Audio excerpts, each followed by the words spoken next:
Welcome back to my new blog. Radhe Radhe सभी को, जय श्री कृष्णा। और मैं आई हूँ छत पर। छत पर से तोड़ेंगे हम लोग पालक और फिर हम बनाएंगे साग। चलिए आज आपको दिखाती हूँ मेरी छत पर कौन कौन से फूल खिले हुए हैं। यार पालक तो है ही ना, पालक केवल निकला है, इतना सा ही पालक निकला है, लेकिन कोई बात नहीं है, इसी को हम साग में यूज़ करने वाले हैं। तो चलिए पहले मैं दिखाती हूँ कि मेरे यहाँ पर कौन कौन से फूल अभी खिलने स्टार्ट हुए हैं। तो देखिए ये क्या, ओ भाई मटर उपज गया। ये हैं मेरे मैरीगोल्ड के फ्लावर। तो देखिए यहाँ पर भी ना कुछ मैरीगोल्ड के फ्लावर खिले हुए हैं।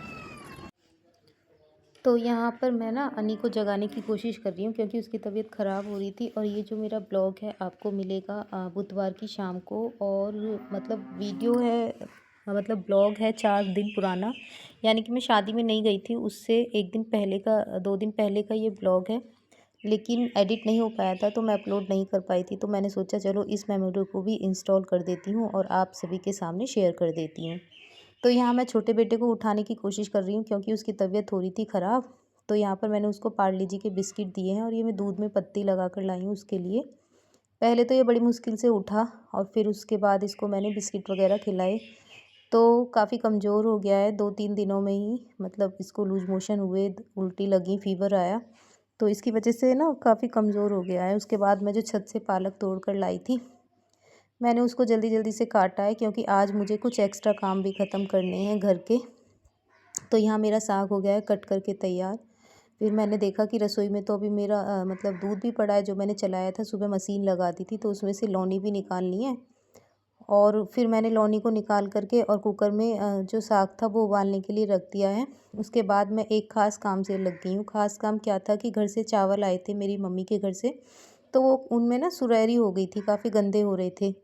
तो सुबह का टाइम था तो मैंने बोला कि नहाने से पहले ही इनको फटक दूँ तो मैं जो ना थोड़ी धूल मिट्टी से बच जाऊँगी, मतलब नहा लूँगी। बाद में क्या होती है, पूरे शरीर में किड़किड़ाहट सी हो जाती है धूल मिट्टी की। तो यहाँ पर मैंने वही साफ़ करे हैं। उसके बाद मैंने साग में मतलब आलन लगा करके रख दिया था उबलने के लिए। तो यहाँ पर मुझे साग में मटर की फली बहुत अच्छी लगती हैं और अभी सीज़न भी चल रहा है सर्दियों का। तो मैंने सोचा थोड़े से मटर के दाने भी डाल देती हूँ, बाद में तड़का वगैरह बाद में लगा लूँगी। उसके बाद बहुत सारा काम था। एक तो सर्दियों के जो दिन होते हैं वो काफ़ी छोटे हो जाते हैं और एक अकेला इंसान कैसे सारे काम मैनेज करता है ना, वो बस वही जानता है जो मैनेज करता है। आपकी हेल्प के लिए कोई ना हो, और ऊपर से सर्दियों में कपड़े इतने सारे हो जाते हैं कि बस पूछो मत। प्रेस के कपड़े एक्स्ट्रा होते हैं और गर्म कपड़े एक्स्ट्रा हो जाते हैं, जिनकी वजह से ना जिनको संभालना बड़ी दिक्कत होती है, मतलब जिसमें कि आपके साथ बच्चे भी हैं छोटे छोटे, हर चीज़ मैनेज करनी बहुत ही मुश्किल लगता है।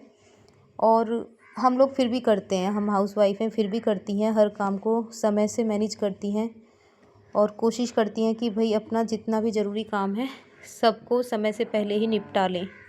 तो मैं भी यहाँ पर वो कोशिश कर रही हूँ कि भाई जल्दी से जो अपना काम है उसे निपटा लूँ, क्योंकि आज मुझे बहुत सारे एक्स्ट्रा काम ख़त्म करने थे सर्दियों में। मतलब एक तो मुझे चावल भी साफ़ तो मैंने सुबह ही कर दिए थे। उसके बाद ये कुछ एवेंजर्स थे जो छोटे वाले बेटे के हैं, उसको बड़ा शौक़ है एवेंजर्स से। अभी मतलब 8 साल का है, लेकिन उसके खिलौने ना चारों तरफ पड़े फिरते हैं, मतलब ऐसे ही पड़े रहते हैं जहाँ खेलता है। तो वो चीज़ भी एक काम बहुत बढ़ जाता है जिसमें कि आपको दिखता है कि भाई आपकी हेल्प के लिए कोई नहीं। तो मैं यहाँ पर उसकी बेड शीट झाड़ रही थी। मैंने बोला कि भाई तू बेटा इधर आ जा पहले और मुझे बेड शीट झाड़ने दे, उसके बाद बैठकर आराम से अपना कार्टून वगैरह देख लेना। तो ये यहाँ पर अभी अपना कार्टून देख रहा है। और हम यूट्यूबर के लिए तो ख़ास तौर पे भाई वीडियो भी शूट करनी होती हैं, बहुत सारी चीज़ें मैनेज करनी होती हैं। तो इसको 3 से 4 दिन, मतलब 2 दिन हो गए थे, 3 से 4 नहीं 2 दिन हो गए थे।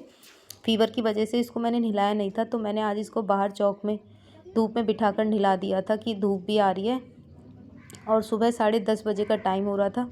तो मैंने पहले इसको ही नहलाया और उसके बाद कुछ कपड़े थे जो मैंने बेड में से निकाले थे गरम, कुछ निकाल लिए थे पहले से ही और कुछ अभी निकालने बाकी हैं, अभी तो कुछ निकले भी नहीं हैं। तो इन सब कपड़ों को संभाल करके फिर मैं लगा देती हूँ वॉशिंग मशीन में कपड़े, क्योंकि देखिए कपड़े धुलने भी काफ़ी ज़रूरी हैं। कुछ कपड़े ऐसे हैं जो मुझे हाथ से ही धोने पड़ते हैं और कुछ कपड़े ऐसे हैं जो मैं वॉशिंग मशीन में ही डाल देती हूँ। उसके बाद मैंने सोचा कि चलो नहाना पूजा होना बाद में देख लूँगी, पहले झाड़ू पोंछा कर देती हूँ। तो फिर लगा कि नहीं पहले नहा लेती हूँ। तो मैं नहा धो कर के मतलब फिर मैंने आज दोपहर में झाड़ू पोंछा करे थे, क्योंकि अभी एक तो सर्दी स्टार्ट हो गई है और जब मैंने इसको नहलाया था ना छोटे बेटे को, तो मैं सारी भीग गई थी इसको नहलाने में, तो इसलिए मैंने पहले नहाई और उसके बाद मैंने ये झाड़ू पोंछा करे हैं।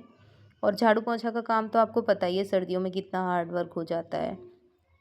और इसी काम में मतलब मेरा आज पूरा दिन चला गया था। और कपड़े लगाने, सुखाने और बाकी कपड़ों को तह बनाना, प्रेस करना, ये सारा बहुत काम हो जाता है एक अकेली महिला के लिए, एक अकेली गृहिणी के लिए। तो फिर इसी बीच क्या होता है कि मैंने साग बनाया था उसमें तड़का मारने की बारी आ जाती है। मुझे लग रहा था कि आरव के आने का टाइम हो रहा है स्कूल से, क्योंकि अनी तो गया ही नहीं था स्कूल, तो मैं उसके लिए फटाफट से खाने की तैयारी में यहाँ किचन में आकर लग जाती हूँ कपड़ा वगैरह सुखा करके।